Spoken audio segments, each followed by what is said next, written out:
Hello and welcome to the channel.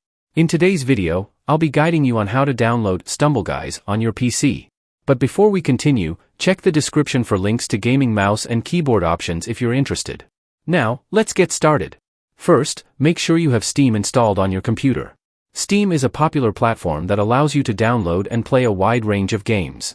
If Steam isn't installed yet, go to the official Steam website. You'll see Install Steam in the top right corner. Click it and follow the setup steps. Once Steam is installed, open it up. If you don't already have an account, you can create a free one by selecting Create a Free Account and entering your email address along with a secure password. After logging in, go to the search bar at the top right of Steam and type StumbleGuys.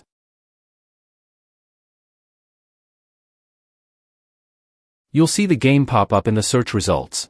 Click on the game's title to open its store page. Since StumbleGuys is free, just click Add to Library.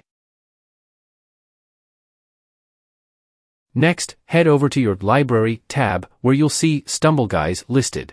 Click on it and press the Install button. Choose the location where you want to install the game and hit Next. The download will start automatically. When the download finishes, the Play button will appear. Click it to launch StumbleGuys and start playing. That's it for this video. I hope you found it helpful. Bye-bye.